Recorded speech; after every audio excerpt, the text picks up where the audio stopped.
six ring yung yung ginagawa sa kanya. Kasi imagine, no, makikipag ka sa mga bata, hindi lang isa.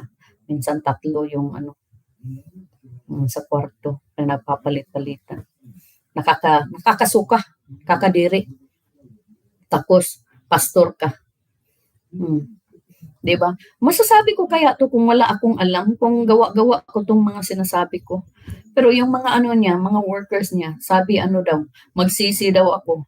Kasi gawa-gawa ko lang daw tong mga sinasabi ko. Anong ko? Ano bang purpose ko? Bakit ako gagawa ng mga story? O, 'di ba? Para kay Pacquiao. Bakit ako gagawa?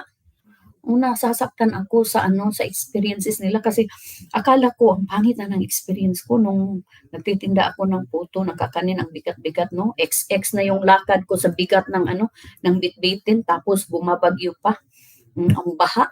Tapos nakapalda pa kami nung time na yon kasi bawal pa yung yung pantalo noon.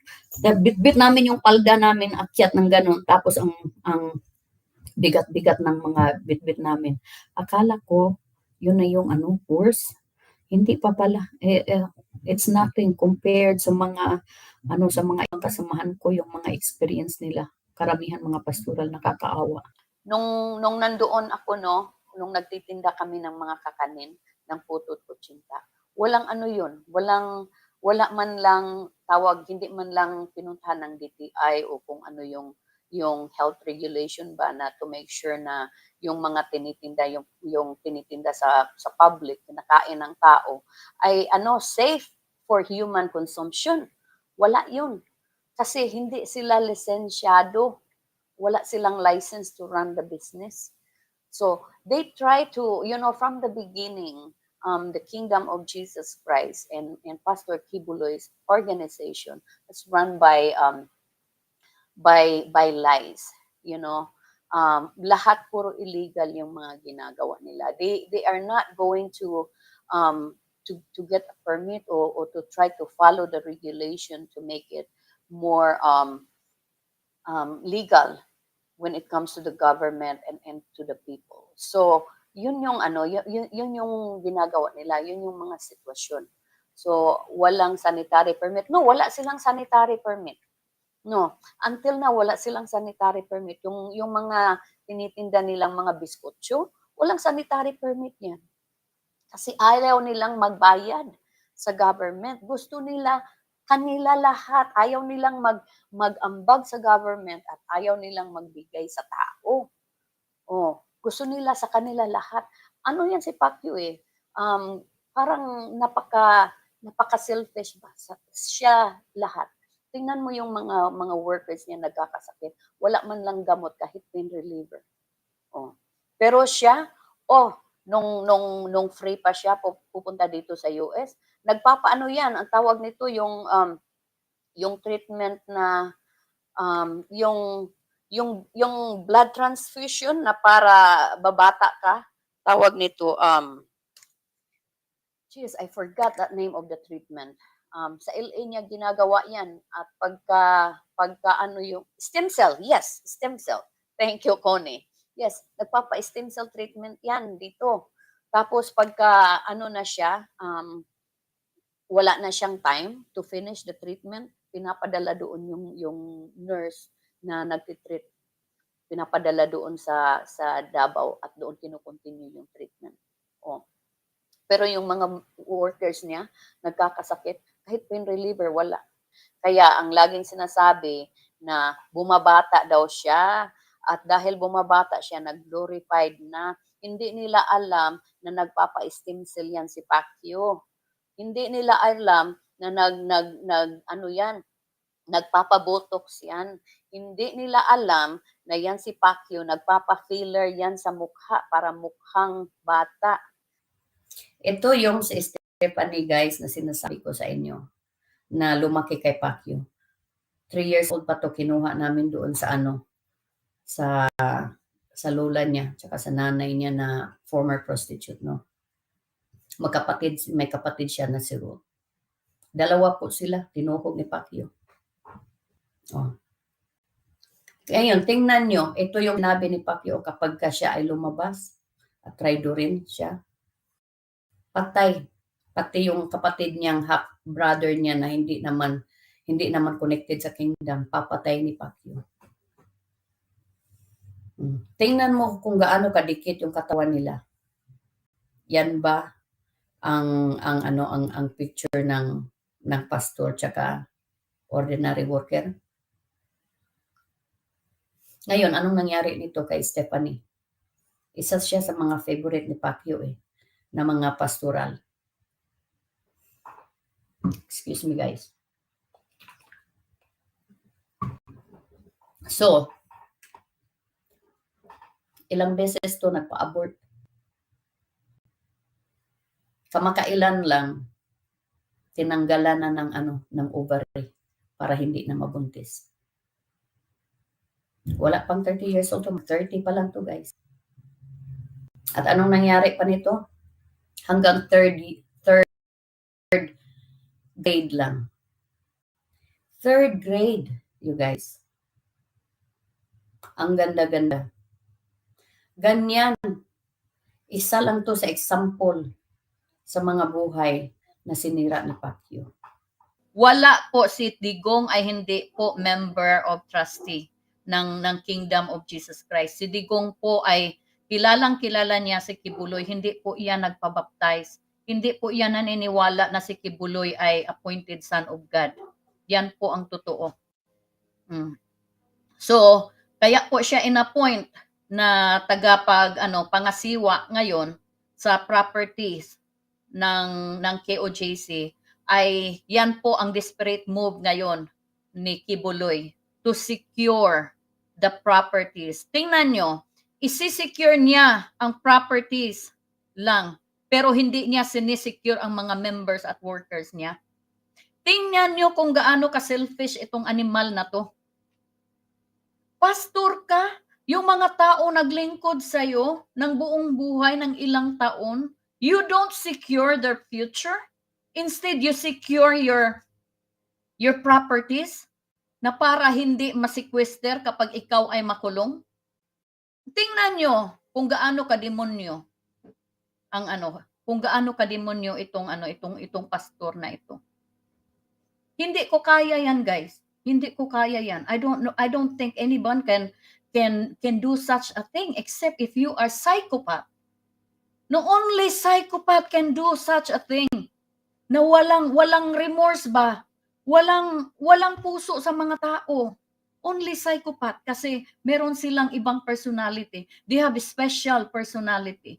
Pero ang ordinary people, they can't do that.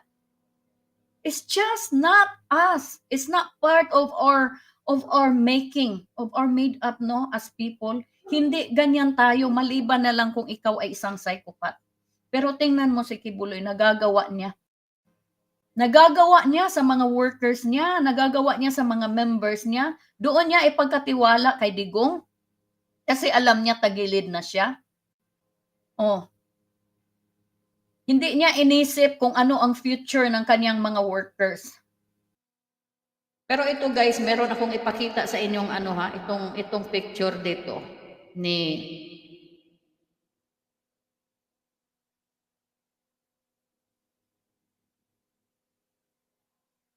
Tingnan nyo kung sino ang nandito. 90s pa to, guys, itong picture na to. Tingnan nyo si Bongo. Parang Chamumoy. Nasa likod-likod lang. Kaya ang laki talaga ng utang nila na loob kay Kibuloy. Grabe.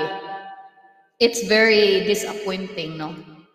Ganyan ang kanilang loyalty sa kaibigan, hindi sa batas. Samantalang sila ay hinalal ng mga tao for justice. Pero iba yung kanilang iba ang kanilang interpretation of justice. John Pala, isa siya sa mga radio newscaster sa Davao nung kabataan ko.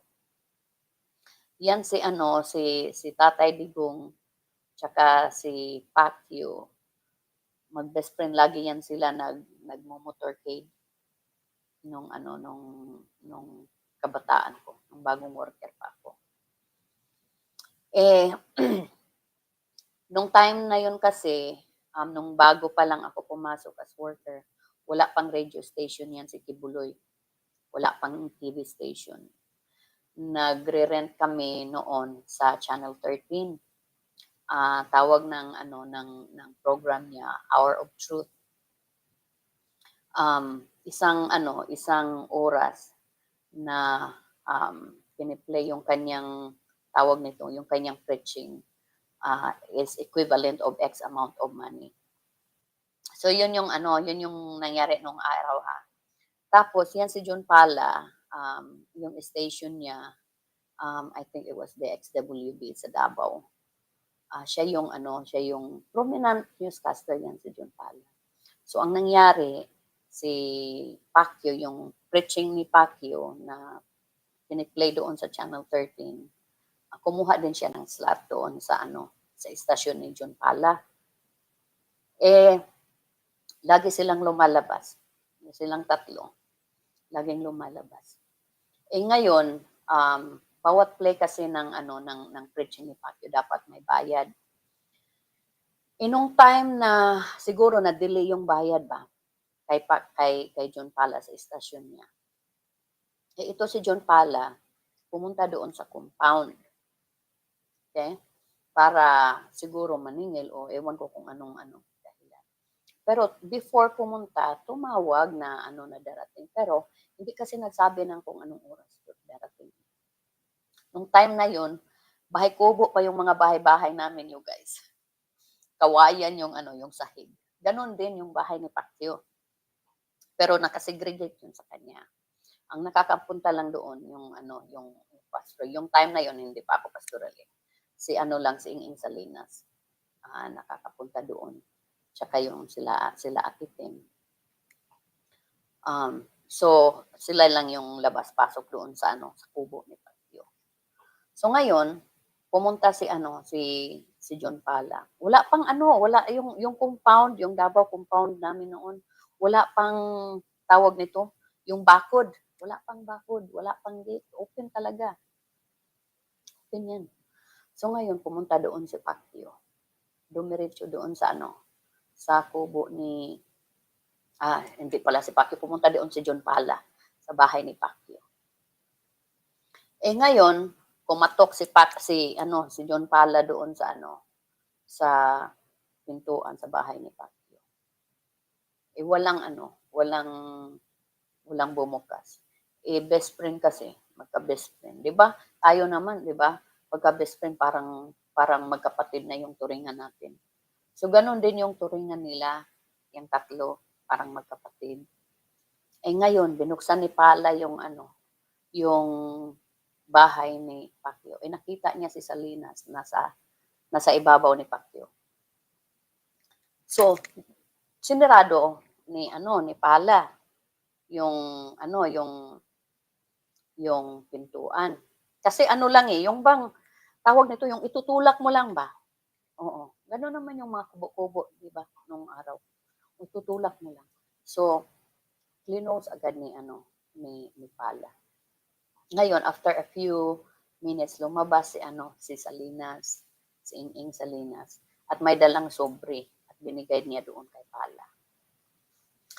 At mula noon, nagbago na yung ihip ng hangin ni John Pala. Instead na best friend sila ni Pacquiao, parang ako na si Pala. Parang siguro sumapi na yung kaluluwa ni Pala sa akin. So, ang nangyari dahil sa nakita ni Pala sa kanyang mga mata, napasukan si Pala ng nagbago yung ihip ng hangin. Lagi niya nang tinitira si Pacquiao, si Kibuloy, sa programa niya. At ayaw niya nang i-play yung yung preaching ni ni Pacquiao doon sa program niya. Tapos halos araw-araw binabanatan niya na si Kibuloy yung time na yun. Sabi naman ni Kibuloy sa amin, wag daw kaming makinig doon kay Pala. Lahat ng members bawal makinig doon kay Pala. Hindi naman namin alam na nakita pala ni Pala kung anong nangyayari. Kung anong nangyari doon kay Inging Salinas tsaka kay Pacquiao. Alam niyo kung anong nangyari? pinapatay niya si Pala. Ilang beses pinuntahan doon si Pala para tirahin, no? Kasi magkasama naman yung dalawa. Unang-una, bigo sila. Pero the second time around, nag-success sila. Napatay talaga nila si Pala.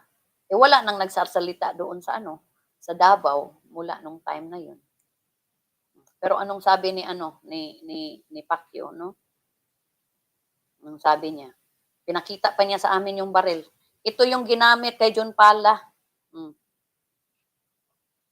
Tingnan nyo guys. Think about it. Ito yung main goal ni Pacquiao para lamangan yung iglesia ni Cristo. Diba? Egoist to the expense of his members, expense of the welfare of his workers. He will do everything. Gan kasira ang utak. Tama, good vibes. Kaya siya umabot sa ganito, 74 years old na. Wala pa siyang isang kasong hinarap ever. Kasi yung mga kaso doon sa Pilipinas, doon sa sa Davao, sa piskal pa lang, wala na. Hindi yan makakarating sa korte kasi sa piskal paral, quits na. Kasi bayad dito, bayad doon, tapos pag hindi talaga kayang bayaran, ayan, si Duterte ang kumikilos. Kaya nakakatakot talaga. Kaya walang tumatayo, walang kumakalaban. Kaya feeling niya na kontrolado niya ang lahat ng tao at ang lahat ng bagay. Kaya nakita naman natin guys kung paano siya umasta. Wala siyang respeto sa anumang batas, sa ang bansa. Wala siyang respeto sa tao. Imagine kahit mga workers niya. Si Marlon Acubo lang in 1985 pa kasama na ni Kibuloy yan. Pero anong ginawa? Pinahamak doon sa sa Kongreso. Ginawa siyang katatawanan. Yan si Kibuloy.